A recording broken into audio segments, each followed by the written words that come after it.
তা আমি এই মন্ডলপাড়া পুডেল থেকে রিক্সা ড্রাইভ করে চালাইতে গিয়া আমি ওই পৌরসভায় গেলাম।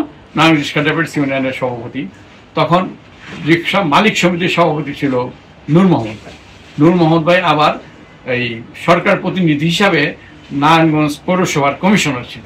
তো আমি যখন ইয়ের সাথে ওই লেবার ডাইরেক্টরের সাথে কোনো ত্রিপক্ষীয় আলোচনার সঙ্গে বসতাম, তখন তিনি আপত্তি দিতেন লেবার ডাইরেক্টরের কাছে যে তৈমুর আলম খন্দকার যেহেতু রিক্সা ইউনিয়নের বেসিক মেম্বারশিপ নেই, এবং বেসিক মেম্বারশিপ হইতে হইলে তাকে রিক্সা চালক হতে হবে, এটা আমাদের সংবিধান ছিল।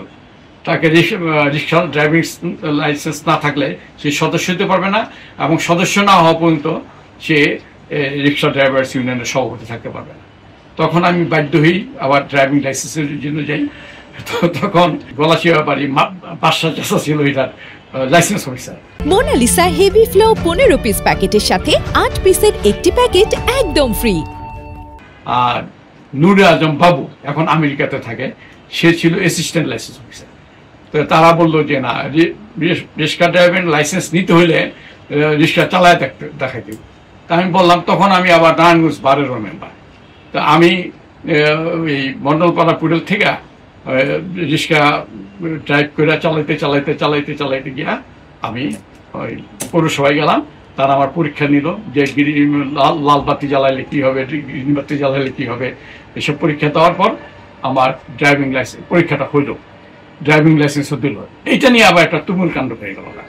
এই নারায়ণগঞ্জ বারে তো রেজাউল করিম আদিল নামে একজন ছিল, চিত্র অভিনেতা ছিল, এবং সে নারায়ণগঞ্জ বারেরও একজন মেম্বার ছিল। তখন সে এটা আবার প্রতিবাদ করলো যে একজন রিক্সাওয়ালা কোনোদিনই একটা বারের মেম্বার দিতে পারে না।